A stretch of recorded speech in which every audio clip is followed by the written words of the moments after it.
Good evening. This has been a great day for Washburn University School of Law, and I hope for all of you it's been a superb symposium, and it's because of all of you here who have made it so.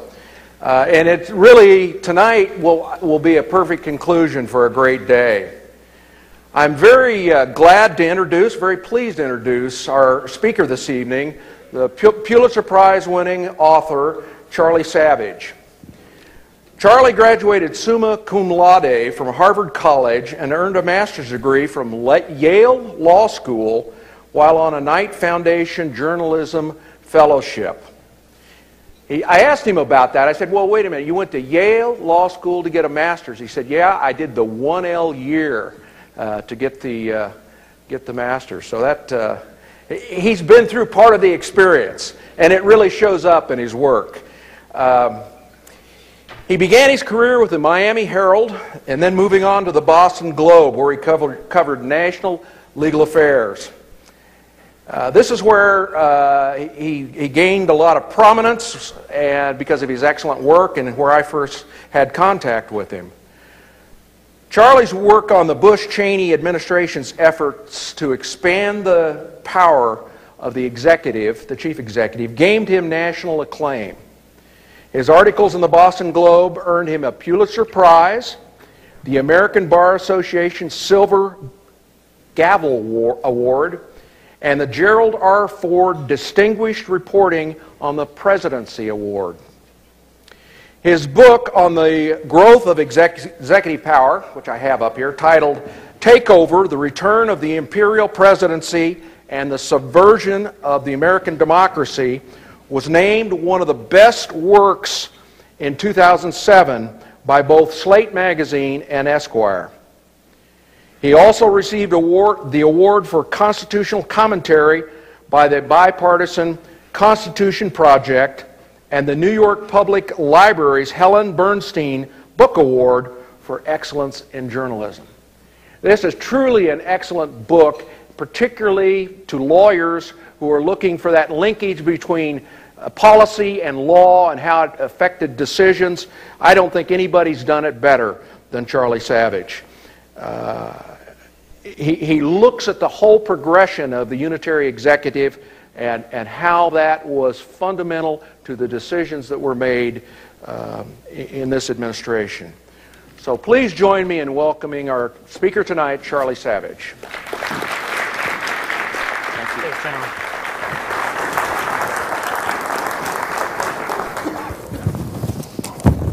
Well, thank you very much. I'd like to actually open with a special thank you to General Romig, as he mentioned. We met some years ago when in his prior role, and he's really been one of the heroes for the rule of law in these troubled years we've just been living through. And it's a great honor to be here, and also a great pleasure to be here at the law school now, where he is the dean. So thank you, General. So while others today have talked at great detail about interrogation policy, detainee policy, and so forth, I'm planning this evening to take a step back. I'll talk a little bit about those things, but I'm also interested in sort of larger structural policy framework and also the motivations behind that framework that led to these issues, but also a lot of other issues that seemingly are unrelated to 9/11 style policies, but in fact are connected at a common root.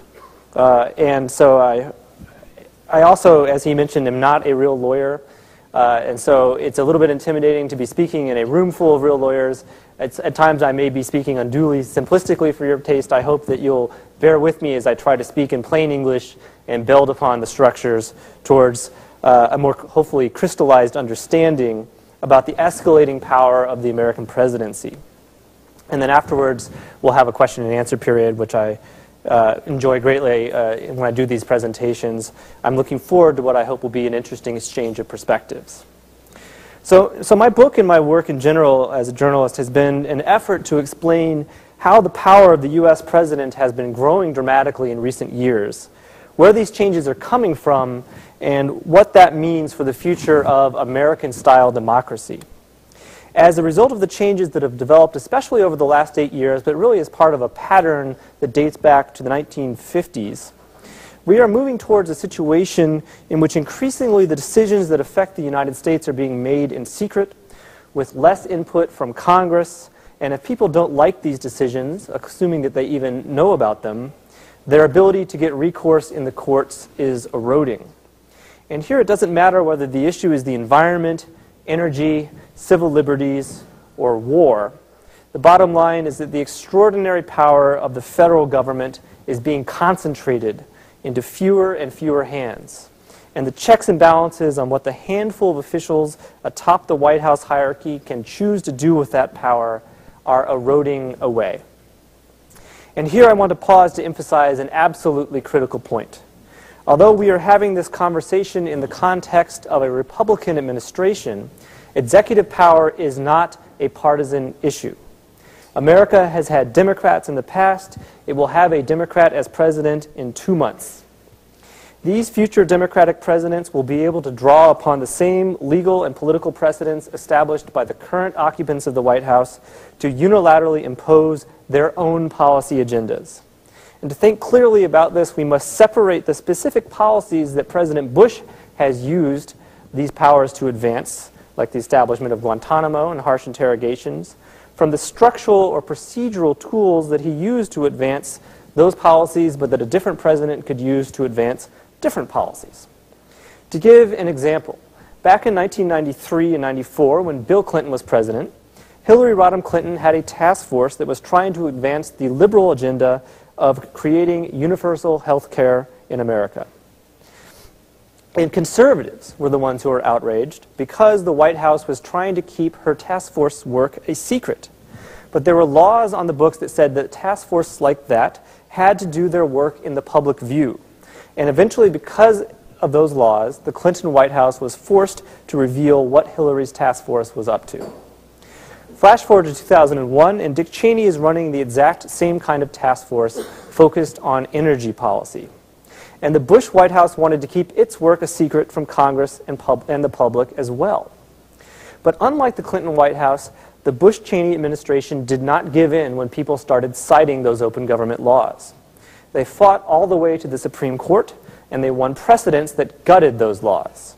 They established that presidents have the power to keep task forces like that a secret. And that expanded secrecy power was not just for Cheney's Energy Task Force. It's from now on, it's for whoever happens to occupy the White House at any moment going forward, including Barack Obama, beginning in 2 months.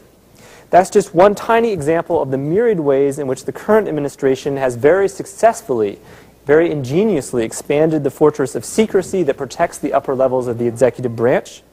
And its secrecy push, in turn, is just one of a huge number of changes that have been afoot, all of which have served to concentrate more power in the White House. And that is why it is really in the long-term interests of everybody, regardless of your politics or your party affiliation, to understand and have an informed debate about what has been happening to the system designed by America's founders.